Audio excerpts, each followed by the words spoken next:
for the loss of the ministers, or the councillors rather, and the people from the police and military who were brutally killed earlier in El Arish this morning. It's a tragic incident, and again it aims at destroying or attempting to destroy Egypt's path towards democracy, which it's sad that they don't learn that this will not happen, but again, we'd like to extend our deep condolences to the families of those who lost their lives earlier this morning. Worth noting that when the Russian airliner was downed in the Egyptian airspace around a couple of weeks ago, American and British intelligence were very quick in pinpointing that there has been a bomb which has been planted on the Russian airliner. Over 200 people, innocent civilians, lives were wasted in that tragic terrorist incident. We got mixed messages pertaining to that incident, but the powers claimed that they had known about it, and some claimed that they're almost sure that a bomb had been planted. Yet in today's incident, where Turkey chose to down a Russian warplane over Syrian airspace, we don't hear statements from those powers saying that they know the causes or they can pinpoint whether this airliner was in Turkish or Syrian airspace. And they're calling on both sides to use restraint in dealing with the catastrophe. And again, we see the double standard in dealing with issues. And for us as Egyptians, one thing came to mind. The Russian airliner was a transit flight which flew in from Turkey, transiting in Egypt's Sharm el-Sheikh. And a question that has to be raised. This airliner, if a bomb had been planted, was it planted in Egypt or in Turkey? Who chose earlier this morning to down the Russian warplane? A number of questions raised themselves. A country that is harboring and supporting terrorism, and Turkey's position vis-a-vis the terrorist brotherhood here in Egypt has been very clear. Would it be beyond that country to meddle in Egyptian-Russian affairs? The effect of that and the meeting that Turkey has called upon for a NATO gathering will also be under discussion this evening on To the Point. In addition to developments in the third and final leg of the Egyptian roadmap towards democracy, we wrapped up our second and final phase of elections yesterday. A rerun is expected between most of the individuals. That will be under discussion with a distinguished panel. With us this evening is Dr. Amr Hamid, who is a visiting professor of Maritime Academy, head of the consulting team, visiting professor of economics rather, at the Maritime Academy, and head of the consulting team. A pleasure to have you with us. It's my pleasure. With us also this evening is Dr. Walid, who is a member of the Egyptian Council for Foreign Affairs. A pleasure to have you both with us. To comment on the escalation in the issue pertaining to Russia, we have with us on the phone His Excellency and Ambassador Nabil Bedr, who is a former Assistant Foreign Minister. Your Excellency, can you hear us? Hello. The issue with the Russian warplane, why is it that Russia is adamant on saying that the plane was hit in Syrian airspace, yet Turkey is adamant on saying that it was flying over Turkish airspace? And more importantly, where do you think we'll be heading with that issue? Well, I think that that position is expected, as a matter of fact. I mean, certainly Turkey is trying to find an excuse for a very serious incident. As a matter of fact, it's the first incident which after World War II, a military plane has been dropped by one of the NATO members, yes, in the way we have witnessed today. This is an issue which is multidimensional. In one dimension, President Putin came out loud and clear and certainly accused Turkey of supporting terrorists because that plane, according to his words, was targeting north of Latakia in Syria, some of the terrorists that belong to, of course, they were part of Daesh, but at the same time, they were also coming from some of the Islamic states within Russia itself. In other words, they were, as a matter of fact, sort of a danger, and in the front line under the circumstances, they were actually a target which was headed towards by the Russian plane. That's the first thing. So Russia has been accused not only of the incident as such, but as a matter of fact, in a prior statement by Putin, he said also loud and clear that one of the most important ways of fighting terrorism was of drying the flow of financial support. Now, that financial support, as it's proven and as is well known, comes mostly because of the Turkish facilities offered for the stolen petrol from Syria, Iraq, and partly Kurdistan to be exported and sold in Turkey and exported outside Turkey. So that's what he said very clearly in his pretext. And as a matter of fact, that accusation is solid enough to throw and shed a lot of light on the Turkish position vis-a-vis the possession. Number two, the repercussions as far as Turkey is concerned are not easy. They certainly went to call the NATO under the circumstances. I don't think that the NATO countries would like to be dragged to that sort of confrontation or to encourage escalation in the situation. But the Russian reaction waits to be seen. As a matter of fact, for any professional, I'd say, politician that looks at the Turkish position right now, it's not very good. Now, they have only succeeded in putting their hand and becoming allies to terrorists or pro-terrorists under the circumstances.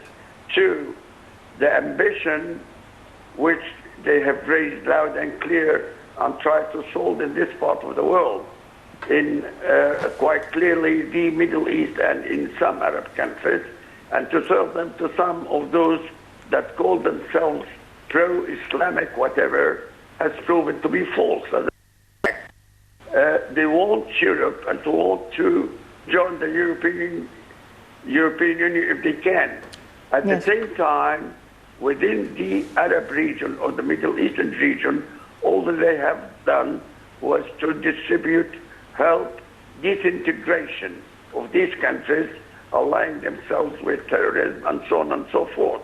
So that deterioration, I think, is bound to backlash now and later on. That's another dimension. Yes. The third dimension is certainly Russia is going to take a solid stand on the Syrian possessions and on the settlement. Now, when Turkey said that they are allies of President Bashar al-Assad, well, Russia said that before. They never denied that they are allies or friends, or put it the way you like. I mean, they said they are trying to find a solution, and that solution, by the nature of the circumstances, would really have Bashar al-Assad for a certain period of time. They have not denied that, and so it's not a new, if you like, accusation under the circumstances. Yes, Your Excellency, Ambassador Nabil Badr, thank you very much for shedding light on this issue. And maybe if I can move the discussion to the studio. The position of Russia vis-a-vis the rest of Europe is a sensitive one. Russia is the main source of energy for Europe. Will this incident shift the balance of power? Well, I understand that actually today President Putin has actually issued instructions to suspend the supply of gas and energy to Turkey. Will this be followed by any other measures or instructions to other nations in Europe? I think that will depend. Should they side with Turkey?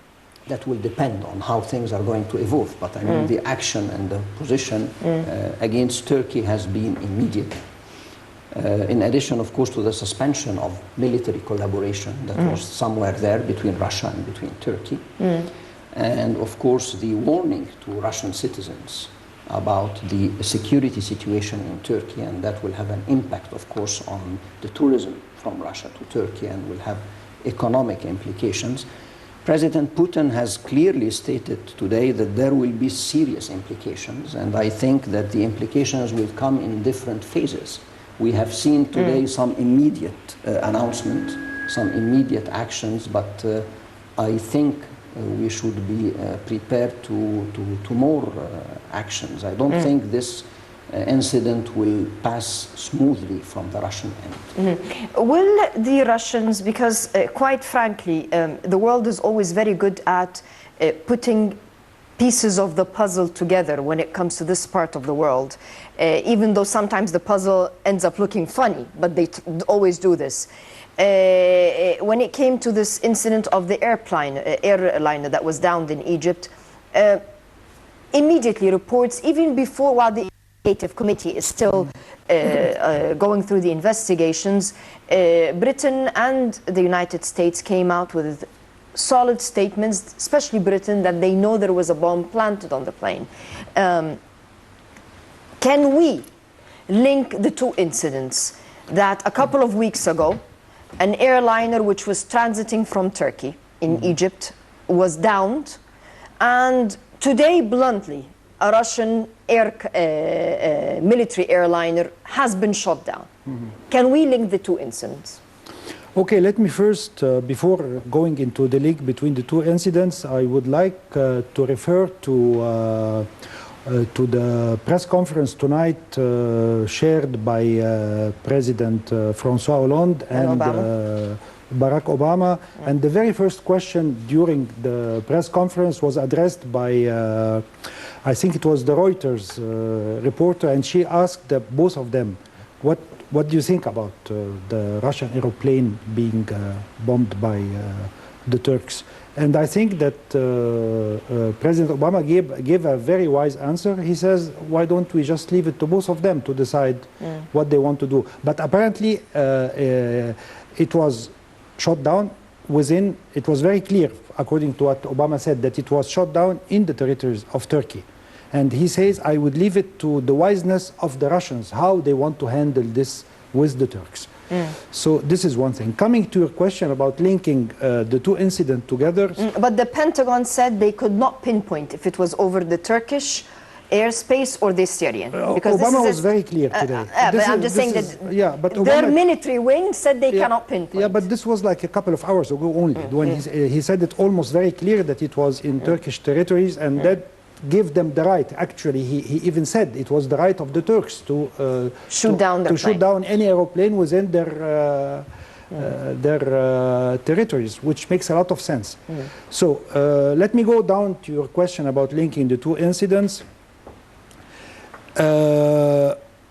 Frankly speaking, I am personally totally against the conspiracy theory. And even if we are going to take it as a conspiracy theory, I still do not see any link between both, because this was a tourist aeroplane. carrying tourists. And this was totally different story, because the incident that happened today happened within a battlefield. We have now allied forces, the British, the French, backed by the Americans, fighting Daesh in this spot.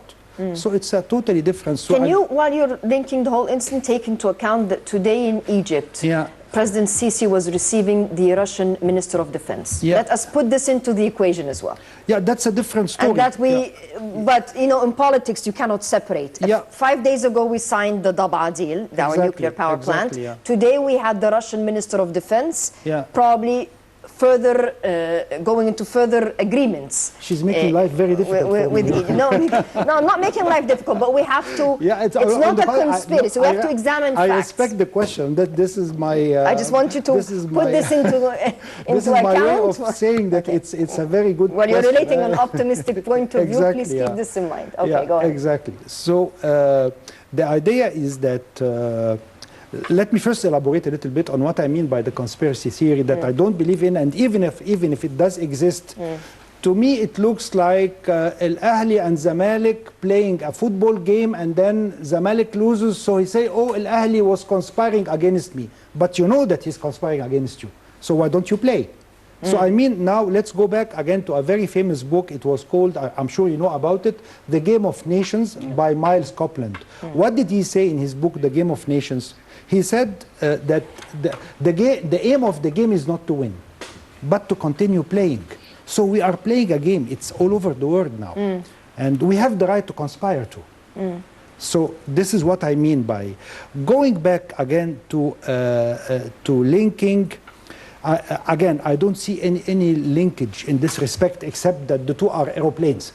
But it's a totally different scene. And the fact that Russia is involved in both incidents and Turkey is involved in both incidents, you don't see there is a linkage? No, I don't see a linkage between the two incidents, but there is, of course, something happening against Daesh. So this is the link. This is where we stand. And this is why maybe President Sisi is receiving the defense minister of Russia today. It's a totally different story. The problem of Putin is that he is trying to save the neck of Bashar al-Assad only. And that's, again, was today in the conference of Barack Obama and François Hollande, that the idea that he actually addressed a very crystal explicit to Putin.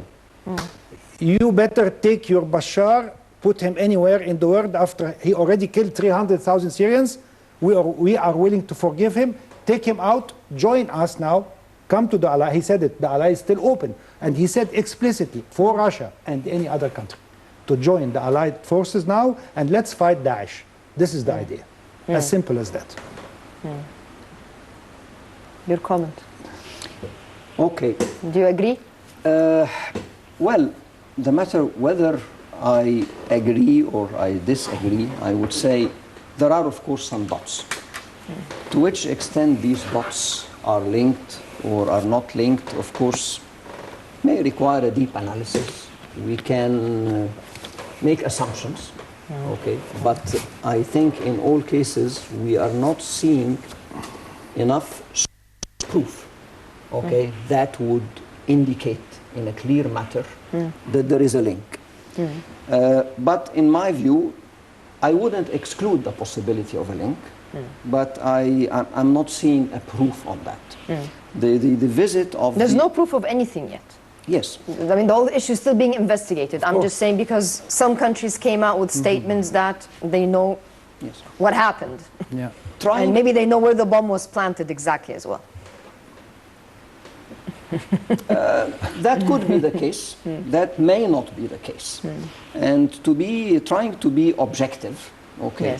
Because, I mean, if I think of a bomb that's planted in Turkey for an airplane that will come to transit in Sharm el-Sheikh, and we're talking of a flying time from Turkey to Sharm that is not always sharply decided, and the transit time in Sharm el-Sheikh airport that is also very difficult to really pinpoint with accuracy, and that you're of course keeping new technology already in mind, right? Of course, the state-of-the-art technology that's being adopted nowadays. Of course, all is possible. But I'm saying, I think I would look to the incidents at this stage as two alarming incidents, but in my view, I would tend to agree that I would see them as two separate alarming incidents.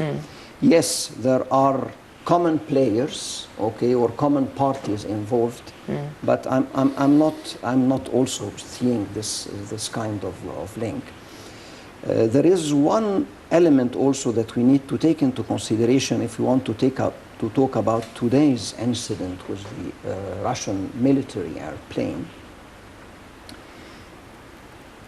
The US, I'm not sure if it was the Pentagon, a military source or a political source, have also announced that they are supporting the Turkish view that there have been some alarms that were addressed from the Turkish authorities. That was the Pentagon Pentagon said that yes, they have been warned. The Russian airliner has been warned repeatedly.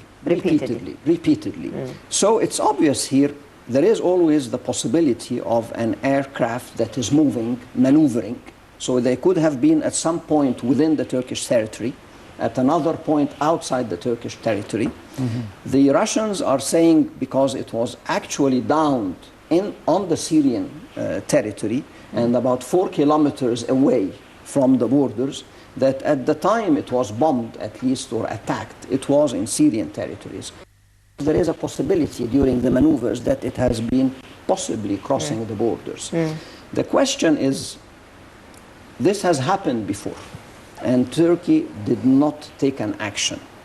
Why are they taking such an aggressive and serious action today, knowing that it is an action that will have very serious repercussions? Grave consequences on the relationship with Russia. Grave consequences. So why? You asked a very important question. Why do you think they did there that? is here a strong message of escalation. Meaning? Meaning that I can clearly see that Turkey, and Turkey being a member of the NATO here, is at a point where they're trying to tell the Russians, hold on, it's not an open territory for you. And if you put this together with the announcement of President Obama when he clearly said that the fact that the Russians are attacking the moderate Syrian opposition does not allow us to establish a collaboration between the Western camp and Russia. So I think these are dots, if we put them together, there is clearly here a message from the, I would say, the NATO to Russia saying that there is a red line somewhere. And you don't think the downing of the civilian aircrafter could be also a message? In politics. If we assume. Is there anybody dear? No. But was 9/11 a simple plane hitting through a tower, or was there a message behind it? No, of course. Was there a message? Many messages. And let me add to what you have said. Even if the bomb has not been planted in Turkey, whoever planted it anywhere, had it been Egypt or anywhere else, We've had our share of bombs being planted. Had a lot, must have had a lot of support. And it is not a support that, that is an ordinary militant group support. Of course, there must be some well-organized parties behind that.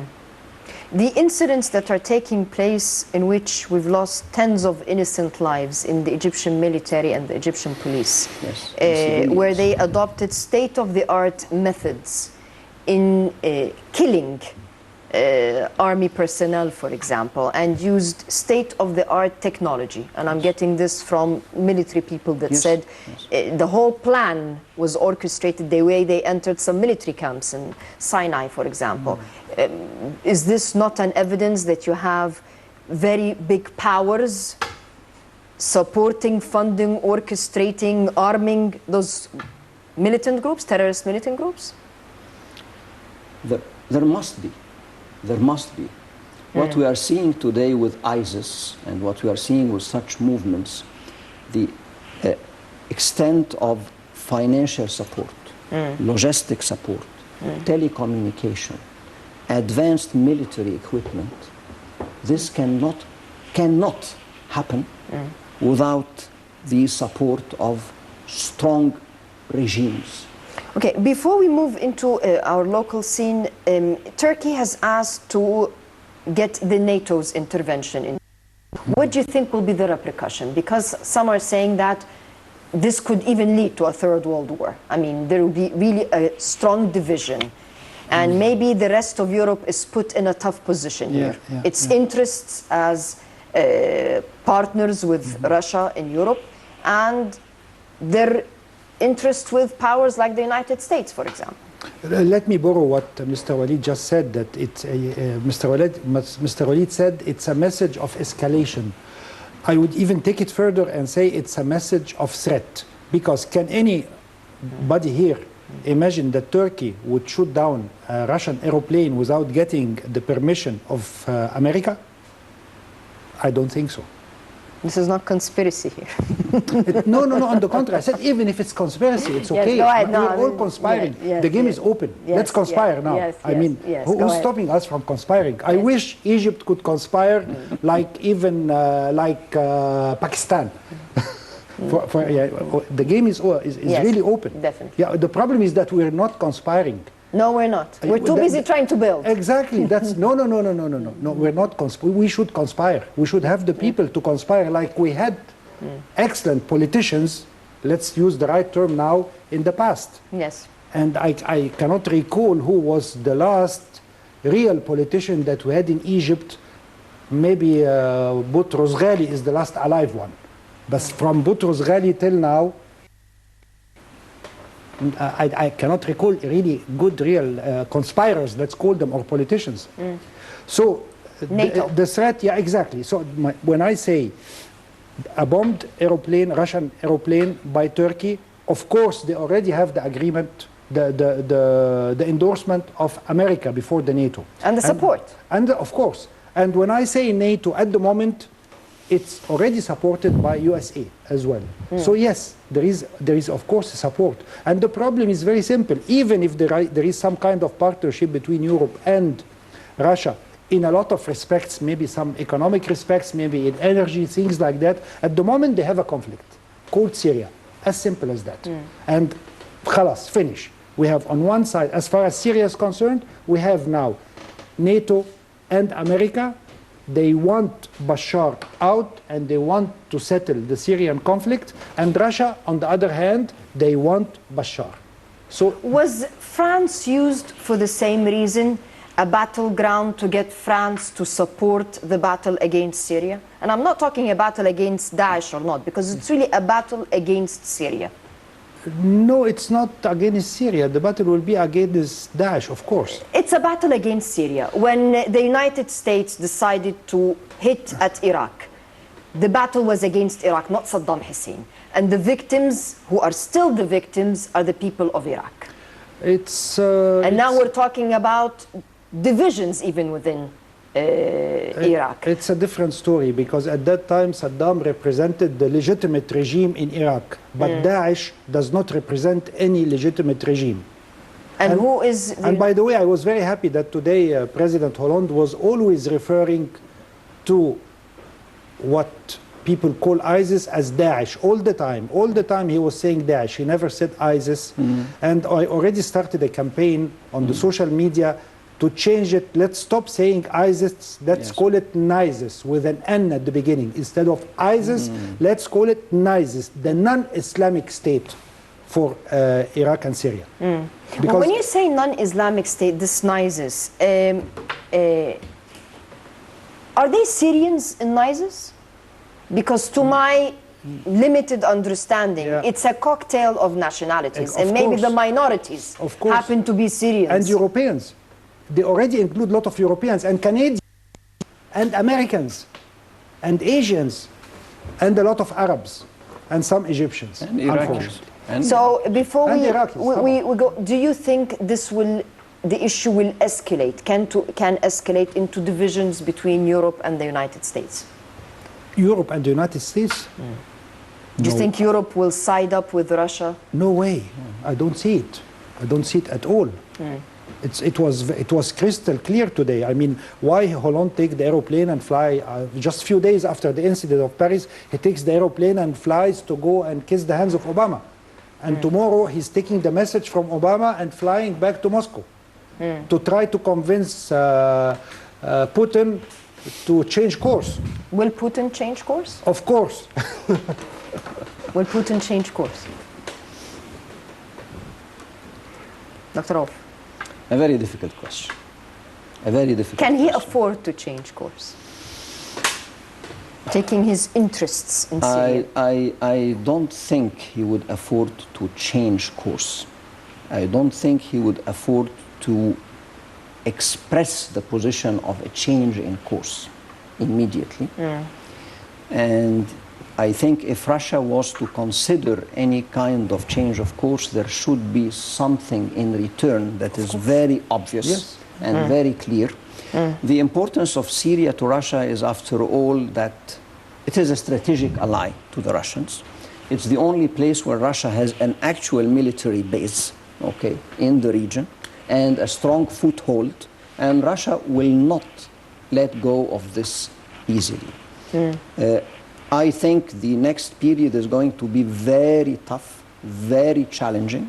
What President Hollande is trying to do is to contain the escalation, but I don't think he will be able to prevent it or stop it. Yes. But maybe he's trying to contain the escalation and the impact and the extent of where it would go. Well, terrorism is not restricted to incidents in Russia or France or whatever. I mean, Tunis today, or Tunisia, was a victim also to a tragic incident, and we would like to extend our deep condolences to people in Tunisia for the loss of lives of people in their presidential police force, so to speak. A very tragic incident took place when some people detonated bombs against a fleet carrying presidential security or presidential guards, so to speak. And in Egypt, this morning we had this tragic incident in Arish, whereby 2 of our counselors' lives were wasted. Another 2 were also killed, and I believe maybe around 12 have been seriously injured in that incident, and all because they were in the line of duty of doing their duty towards Egyptians and working on the parliamentary elections. And that takes me to, we have the parliament, even though people are happy about running for the elections, little do they know that once they hit office, they have hundreds of laws they have to pass. And they also have very tough constituencies that will be closely observing their actions, which was not the case in the past. Taking into account, we can see that the shape of the parliament is kind of clear, and it seems that we'll have a cocktail of parties,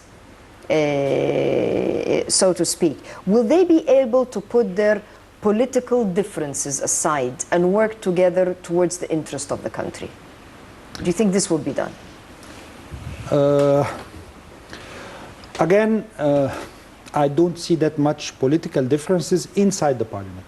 The political differences are maybe in the streets. If we speak about political differences, what are the parties that are represented? المصريين الأحرار, الوفد, مستقبل وطن. مستقبل وطن. Who else? النور. Then we speak about differences. النور. Then we speak about differences. Yes. So you divide them to the liberal parties and... Can anybody tell me what's the difference between المصريين الأحرار and الوفد, for instance? When you speak to them, they say they're different. Yeah, well, They say they're different. That's why I'm saying. I mean, for us, they're liberal, maybe some different agendas in implementation, but at the end of the day, they're both liberal. Exactly. Well, not only liberal. And I mean, if you read their constitutions, it's almost the same. They just misplay. But they say mismatching. they're different. They say whatever they want. Okay. So the idea is that I don't see that the new parliament is not going to be homogeneous. I think it's going to be homogeneous to a great extent, whether we're speaking about the lists or the individuals. Exactly. Yes. Yeah, because most of the individuals, as we were speaking before joining the program here outside, it's mainly what we call political funds. المال السياسي, political funds mainly. So there is a lot of millions and millions that were spent during the elections to cover a lot of not to cover a lot of veils actually, and we know that there will be a great support to the government at the moment, to President Sisi at the moment, by most of the senators that are going to be that are already elected for their own interest, because they wouldn't have spent 15 million pounds, 30 million pounds just for the sake of making the president happy. I don't, especially that we know the names, and we know that they have their own business interests and personal interests, and we already know, and everybody, I'm not disclosing any secrets, but we already no know, naming, no names, please. no naming, no naming. We're still in election period, so no naming. Yeah, exactly. Even that's not the issue. The issue is that we already know, without mentioning names, that there is a lot of backgrounds to be veiled out of these money spent like this. But the good news is that it's going to be spent to support the government for a while at least. Would you think they will meet eye to eye, or will we have hurdles when it comes to implementation? I think at least in the near future. Maybe I can rephrase this. Before the elections, we've always seen a power struggle between parties. And I'm not talking about small parties, I'm talking about the big parties. Yes. Will this power struggle end under the dome of the parliament, or will it continue? It will not end. It will not end. But at the end of the day, if there will be a parliamentary coalition, and here I want to be very clear in saying a parliamentary coalition, because this could be very different in structure from the current elections coalitions. You mean something different from the In Love of Egypt? In Love of Egypt, no, if we talk about the In Love of Egypt, for حب مصر in particular, currently the elections coalition has a certain structure that involves a certain number of parties. Yes. That's it. This same coalition, once they will get into the parliament, it has been clearly indicated that they know that some of the parties that have been under this coalition are going to act autonomously in the parliament.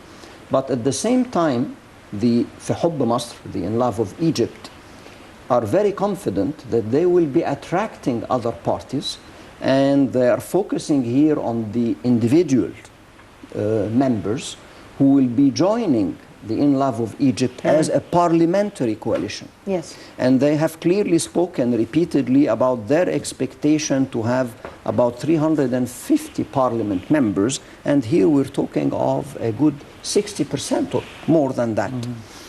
If they really manage to build up such a coalition, then even if there are other opposing groups, and they will not be all homogeneous, they will not form one front, okay? I think the majority coalition will be able to lead anyway. This is why I believe that on immediate basis, if this materializes the way they seem to indicate it, and in the near future, there will be no hurdles. And the parliament will be able to move forward smoothly. Yes, there will be discussions, there will be debates, and that's a healthy thing. Why not? Yes. Why not? But things will be going on smoothly unless something affects this parliamentary coalition, and then it becomes divided. That could be, of course, a different scenario. Taking into account the, I know it's a bit tough because here you have to look into the quality of the candidates. But I think that at least half of the candidates, most of us, so to speak, taking into account the quality and the type of job description that has been placed on Parliament per our constitution, do you think they will be able to do the job? Yes, they will be able to do the job, not because of their CVs, not because of their caliber, not because of their past experience, but because of their money, their wealth, because they are going with their wealth, they will be able to hire consultants to do the job So for a them. parliamentarian will be hiring a consultant? Of course. You said let's not mention names, so No, let's not I'm saying mention don't mention names. names. No, don't worry. I will not give. No. I will not give anybody the pride to mention his name. So don't worry about No, it. I'm saying that when you talk what about I mean- passing laws, he'll hire a consultant to How do you expect someone whose all his expertise is in cooking. cooking, exactly, or in running a high school, or in football, to be able to discuss a country's parliamentary judicial issues? But if he has his millions that he made out of cooking or out of assuming that it's all legal sources of funds, what's the problem of hiring 5, 6, 7, 8 consultants, top consultants, constitutional experts, Okay. and they will do the job for him? So this is the only way to do it, because he doesn't even have the skill to read what he's going to get inside the parliament. I mean, let's be frank about it. Putting aside the fact that he doesn't have the time, because as we said, we have to. My understanding, there are over 300 laws in 15 days. Exactly. I mean, they have the fund to hire people to do it for them, and this is what's going to happen, of course. And that's a big. This is, I mean, a sword with two edges. On one side, it's positive because we will finish the job بقى وخلاص. But we need to finish the job. We need to finish, exactly. Especially the laws, we have a lot of hook or crook. investment and we've got to civic finish it. laws that really have to By be... hook or crook, but the problem is that we don't know these experts who are going to get paid to do this job, what are their intentions and their objectives, their hidden agendas. Okay. Well, if it comforts you,